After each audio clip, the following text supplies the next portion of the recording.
What do I mean when I say projectile?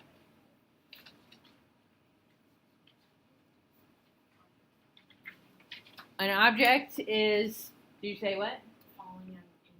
Falling at an angle, flying through the air, right? I threw something, I kicked something, I launched something, I dropped something. Those are projectile motions. Okay? And there is some angle at play. The first two equations that you're copying down, these are equations for projectile motion that you have learned before, either Algebra 2, we looked at them in our Chapter 2 first semester, or physics.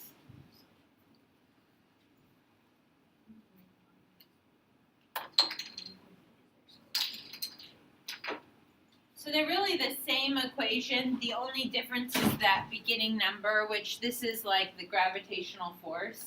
And the negative 9.8 goes when you're measuring in meters. So this is like meters per second. And this negative 16 we use when we're working in feet. In physics and science, you're going to see that negative 9.8 a lot. In math classes, you're going to see the negative 16 a lot. So the problems that I'm giving you in our notes and examples and homework, they're going to be like feet and yards, so you're going to use the negative 16 version. Do you remember like what V sub 0 and H sub 0 would represent? Okay, it's something at time 0, so it's like the beginning V or the beginning H, and then can you make a guess as to what V and H represent? Velocity and height. So V sub 0 is your initial velocity, we say. So it's like the velocity at which the object is thrown, launched, dropped, whatever that may be. And H sub 0 is your initial height. So it's starting height. If it's starting from the ground, that's going to be 0. If I'm holding it, it will be some other value or wherever I am. For initial velocity, if you're just dropping an object, you're not really putting any velocity to it, so then the initial velocity can also be 0. Okay, these two equations that I have right here, I would classify these as your rectangular equations for projectile motion. So remember, these are things that we've seen before. So they're not in the lens of parametric. And yesterday I said rectangular was like if it had x and y. Of course, I don't have x and y in these equations, but I only have two variables. I basically rewrote these in h and t values. So I could find the height of my object through time, t. And we could adjust those two. You may also see them written so that you have like a horizontal distance and a vertical height. So we could change t to x or d or something like that. But either way I write those equations with whatever variable I'm using for the horizontal, I only know two pieces of information, height and time or height and horizontal distance. I don't have all three of them. So enter in the parametric equations for projectile motion. You have two of them, an x equals and a y equals, and I'll let you jot those down. As you're putting these in your notes, side note, you are going to need to know these for Friday and for your test.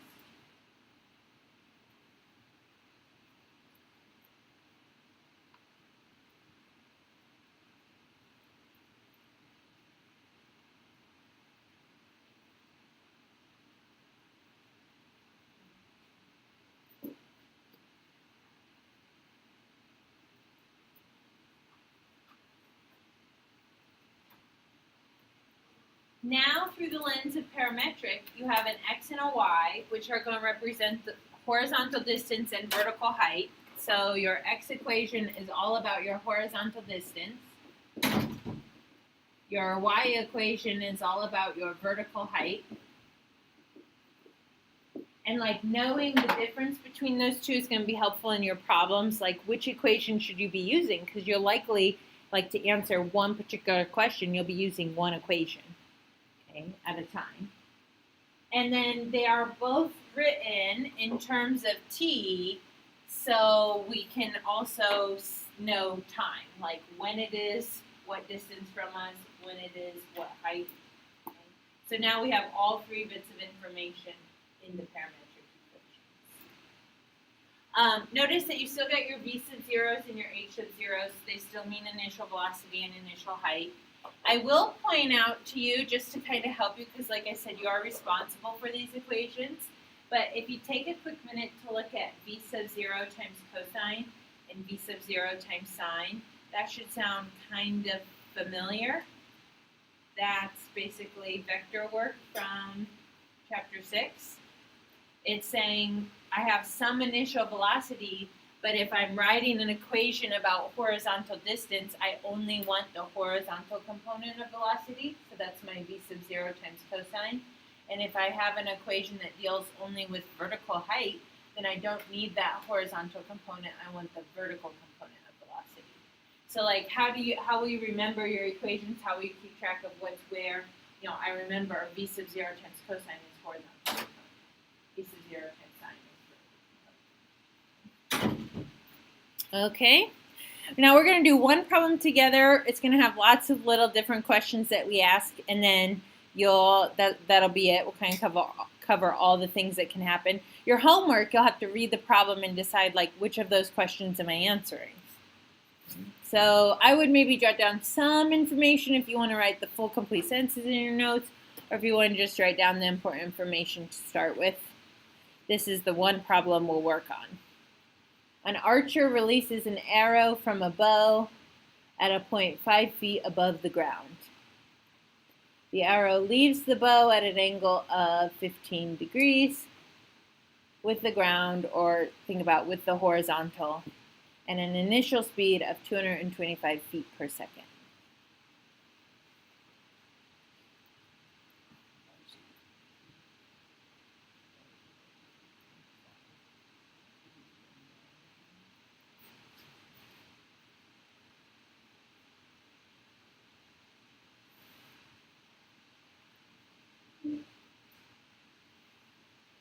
What's that?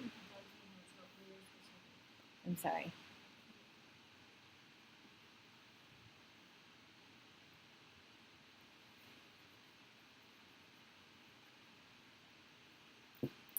Okay, first thing I will say is I'm going to draw a picture, because I think like a visual can be helpful in these problems, like when you're trying to decide which equation to use or what kind of skill or concept you're going to be using from previous chapters or previous classes.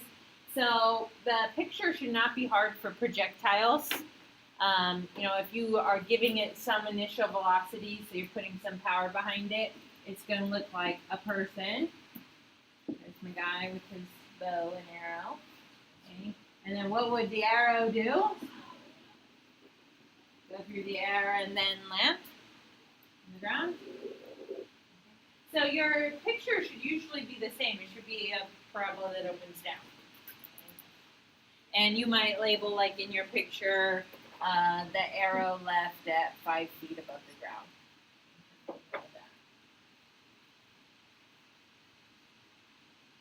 Okay, so first thing, we want to write this set of parametric equations. Remember, Friday you're going to need to know what the x equals and the y equals are, so that you can begin your problem with the parametric equations. X equals, and then you want the horizontal component of velocity, so that's going to be your initial velocity, 225, times the cosine, the angle which it was launched, thrown, whatever. So that'll be 225 cosine 15. And I'm going to go ahead and put that in parentheses times t. Only the parentheses aren't really necessary. It's just to say, like, that is the coefficient to t. Like, that's a number, and that's just being multiplied by t. So it's like a linear equation. Okay, to find my horizontal distance. And then I'll also write one for y. Y equals negative 16t squared. And then change it up. You don't want the horizontal component of velocity. You want the vertical component of velocity. So that's going to be 225 sine 15 times t, and then add on your initial height.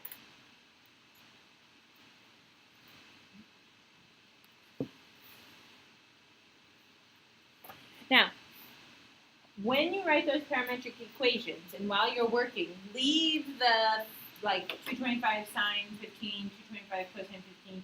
Don't turn those into decimals right away, because then you're rounding in the middle of your problem. You want to leave it as that coefficient, that value, and at the very end. Okay, so my first question is about max height. What is the max height? When do we reach the max height? What part of the picture is where the max height is happening? The vertex of the parabola, right? So I'm hoping everybody's looking at their picture and they're saying, here is the max height. This we would label as the vertex of the parabola. So max height means vertex. Now, how are we going to find the vertex? First, I'm going to walk you through what we used to do in pre-calc in semester 1. In semester 1, chapter 2, if we wanted the vertex of a parabola, we would write it in standard form. That's the form that has a, h, and k. So this form right here is y equals ax squared plus bx plus c, essentially. And in order for us to rewrite it with a, h, and k's, we would have to move the c to the other side. We would factor out negative 16 from the t squared and the t, and then we would try to complete the square. Can you imagine doing that, factoring out negative 16 from 225 sine 15, and then completing the square with that value? Does that seem like fun? No, it does not. So we are not going to use the method that we would use to find vertex back in semester 1. We're actually going to use a method for finding vertex in the form y equals ax squared plus bx plus c from algebra 2. Does anybody remember the little thing you need to get started? It's going to find the x-coordinate of your vertex. Opposite of the over 2. Let's write that down. Now you can do it. To find the x-coordinate of the vertex. And actually, our equation is actually in terms of t, so I'm going to change it to t equals the opposite of b over 2a. Put that in your notes. Star, circle, highlight. You're going to know that too. So you got your parametrics that you're going to be working on for projectile motion, and then you're going to know x equals the opposite of b over 2a, which you should already know. It should be back in the files. You just pull it up to the front, okay? Right? Your brain is just a filing cabinet. Yours is a cluttered room, a cluttered closet. Gotta get it organized. Okay. Okay. So this is going to make it very easy to find when the arrow reaches its max height. I'm just going to do t equals negative. The b value is 225 sine 15, and then divide by 2 times a, which in this case, and really in all my cases, 2a is going to be negative 32, right? So I'm going to keep using the negative 16. Okay, what mode should your calculator be in? Degrees. So please double check your modes. Change it. Type it in. Don't forget to close the parentheses around that sine 15 if it brings up a set of parentheses. Everybody should get the same answer. I am spying on Tom. 1.82 seconds. I do that? You did it right. Let me know if you're not getting 1.82 seconds. And I will come take a peek at your calculator. Also help out your pod members if they're not getting the same numbers in their calculators. Number one issue on this one is usually mode, so make sure you're in degree mode. Okay. Now, these problems, you're going to want to make sure you have labels to them, right? So think about, okay, if you're solving for t, that was in seconds. We had feet per second for velocity. Okay, so that's when we reach our max height. If we know when we reach our max height, How will we actually find our max height? Substitute. So we're going to do y equals, and you've got an answer on your calculator, so I'm going to do negative 16. In my calculator, remember your answer function, you can just hit second negative.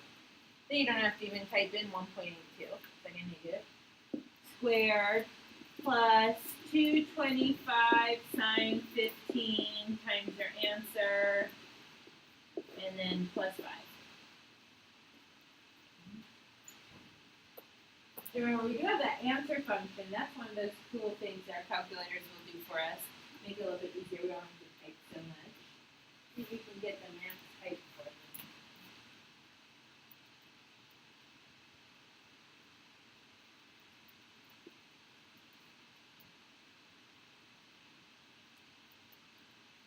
Yep, I'm finding Kinsey, I agree.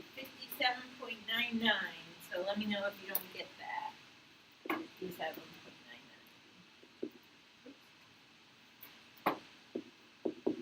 And that would be in feet, according to our problem.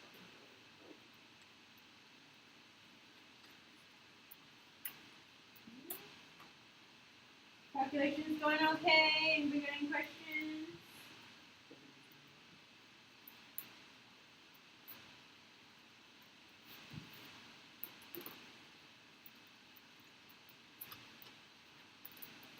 Okay, so I think we've answered both questions, right? You know, when we reach our max height and how high the arrow is at max height. You need sine 15 times 1.2. Anybody else?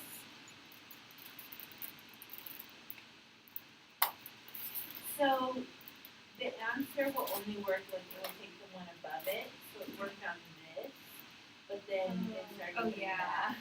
So if you want to do it like on mine, you'll have to like just type it all in at once, or you can go back and do 1.2.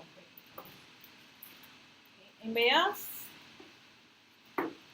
Okay, so remember, if you want to find the vertex when we're doing these parametric equations, our b value is always going to be initial velocity times sine of an angle, so we're probably always going to want to use opposite of b over 2a. It'll just be easier. Next question.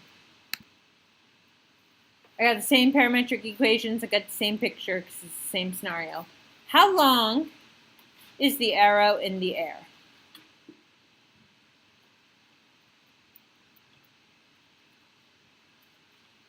Let's just try to like think about like big picture wise.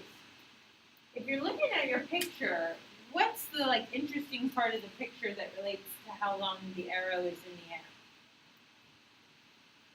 For max height, we were looking at the vertex. What are we looking at now? The distance across. And we really don't want the horizontal distance right now because this is a question of how long, so it's time. But we are wondering, like, how long does it take to cover that distance? So I'm hoping that you're kind of like focused on that point over there where the arrow is no longer in the air. What do you know about the arrow at that red X? It's on the ground. What does that mean? The velocity is 0, but we don't have a place for velocity other than initial velocity. What else do you know? Its height is 0.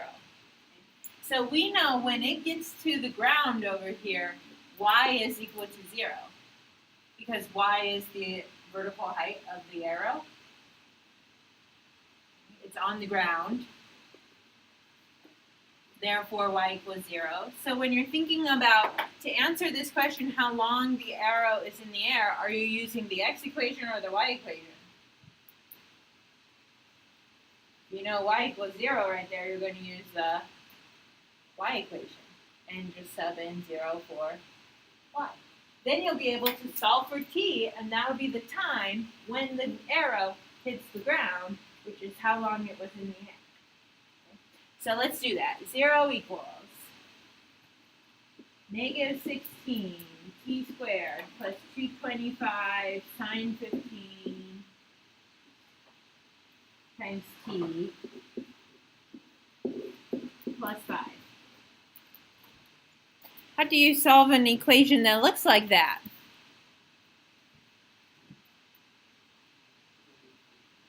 What's that? The other form? Like the AH and K form? Yeah. Is that what you meant?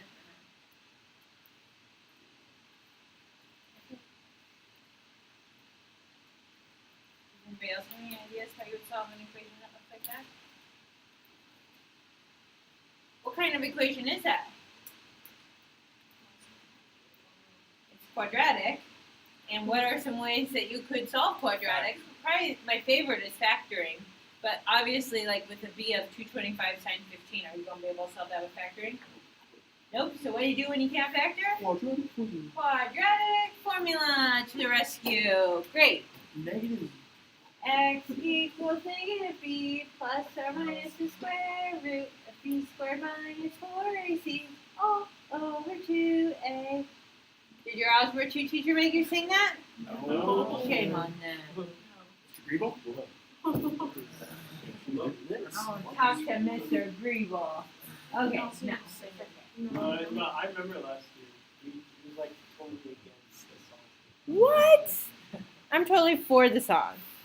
Yes, I'm on a different team. Darn it. Okay, well, we're going to plug it in. Negative 225 sine 15 plus or minus the square root of 225 sine 15 quantity squared minus 4 times negative 16 times 5 all over 2a, which we already said was negative. Cool. Cool. Okay, now that does look kind of like an ugly quadratic formula, doesn't it? A little bit. So this is where I'm going to teach you my trick that can be really helpful later on in different ways if you want to just like keep track of a number, but you don't want to have to keep typing it in. There's one of those A, B's, and C's that's trouble, right? It's B. It's just a lot to type. So go to your calculators.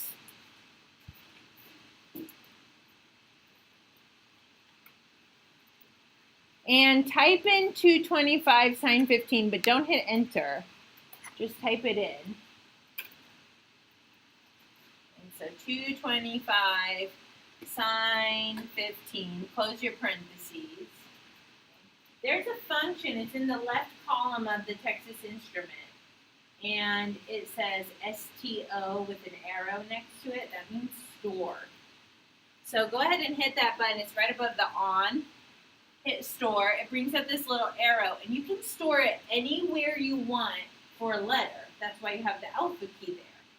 So since this is the b value in ax squared plus bx plus c, I'm going to store it in b. So I'm going to do alpha apps, because that'll put it in b, and then just hit enter to store. Now, it will show you what like decimal value that is. So it's storing 58.234, whatever, in for b. Now, if you ever want to know what your number, what's been stored in your A, B, or C value, you can always do second stored, and it brings up this little recall, and then like put up your letter. So I want to see recall B. What did I have for B? And it will remind me what B was. So now I can do that whole quadratic formula, but instead of having to type out negative 225 sine 15, I can just write negative B. And I'm going to do mine all at once. So in the quadratic formula, I have those two things in the numerator that are getting added. So I need to set up parentheses for my numerator. I'm going to clear that. So I'm going to do parentheses. Negative, make sure you hit negative, not minus on the TIs. And then I'm going to do alpha b plus the square root of b squared minus 4 times negative 16 times 5. And if you don't have the math print where the radical extends over everything, make sure you leave that group of parentheses open on the left so that all those things are underneath the radical of b squared minus 4ac. Okay, now get out of the radical And then I'm going to close the parentheses. That's my whole numerator, right? Opposite of b plus or minus the square root of b squared minus 4ac. And then divide by 2a, which is negative 32. Now, if you don't have the math print and it gets like a little bit confusing with all the parentheses that your calculators bring up, you can always like just do the numerator stuff. Opposite of b plus square root b squared minus 4ac. Hit enter, and then divide it by negative 32. So that's like one less parentheses to worry about. And I come up with negative 0.08, but in terms of time, that doesn't really make sense, right? Remember I had the archer guy, and I was releasing my arrow 5 feet above the ground. So that negative 0.08 must be the x-intercept that is behind me. So that doesn't make sense. We're not going to use it. How will we get the other x-intercept then?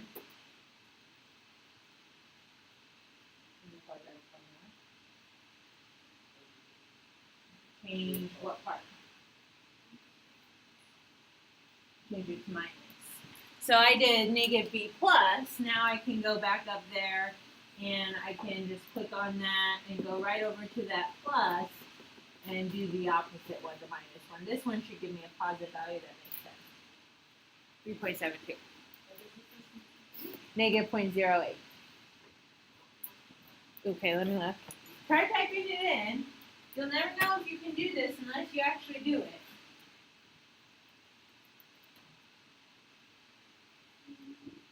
Can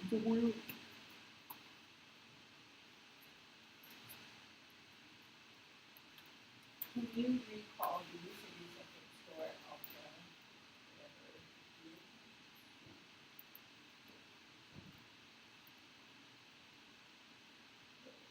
So you must not have you must not stored it correctly. So retype in 225.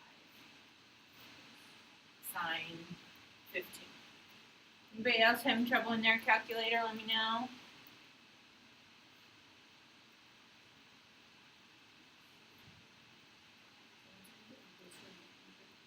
Okay, so see this like big parenthesis that you have? That should be in front of this one. And because those two things are being added. I don't know how to store anything on here, so you should go to Google. I'm sure there's a way to do it. If you see something that looks like SQL, but I'm sure there's a way for you to store some values. This could be really handy later on, like when you're in some different math classes. Remember, that's an option for you. Yes, ma'am. Yes. Let me write these up on the board, and then I'll come around. So t comes out to be negative 0.08, and then 3.72. But you only accept the one that makes sense, which is the positive, 3.72.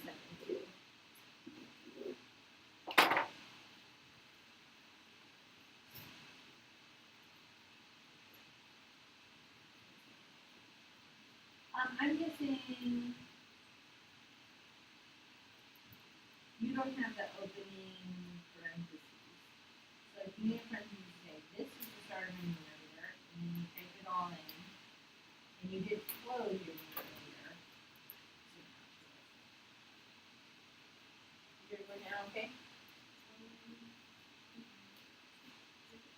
You need 225 sine 15. He is not. Right. He is important. That's a number. So that's like we stored ours. I don't know if the Casio has a store. Oh, it does. Okay, you could Google it or like during work time bring it up to me and I'll play around. Did you find yours? Okay, we can play around with the Casios during work time. Okay. But I want you to feel like you know how to use your calculator and you know what kinds of functions it has. I mean, you paid for it, right? So like, make sure that you can do these things. These are awesome. Okay, last thing. What's the horizontal distance that the arrow traveled?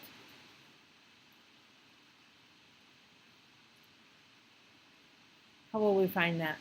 Pierce?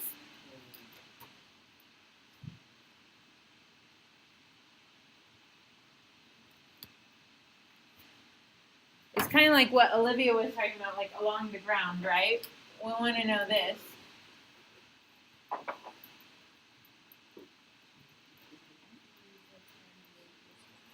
We just found time for when it hits the ground. Plug that into your x equation. That's how long it was in the air, and then that x that you get out will be the horizontal distance it travels. Yeah, so like to me, the horizontal distance is like the clue. Use x, and then in order to find x, what are you going to need? T. Well, we just found the t that we need. So that's what 225 cosine 15 times 3.72, or your answer, or whatever you want to use right there. Now, I will say this is probably the most common mistake people make on quizzes and tests. They've done all this work with the sign, because they use the quadratic one first, and then they'll type in sign right here. So like you just have to be really careful. Like if you switch to the other equation, they're not both the same trig function, right? Horizontal component of velocity is cosine. Vertical component of velocity is sine. I think you should get something like 808 feet, something like that. So if you want to type that in and make sure you can get an answer, that would be great. Okay, so you learned something new about parametric equations, projectile motion. You learned something new about your calculator. Some awesome features. And now you got homework assignment.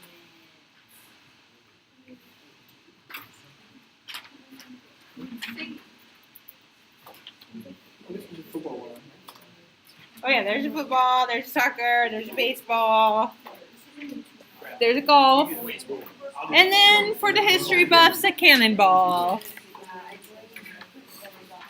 How do you cannonball?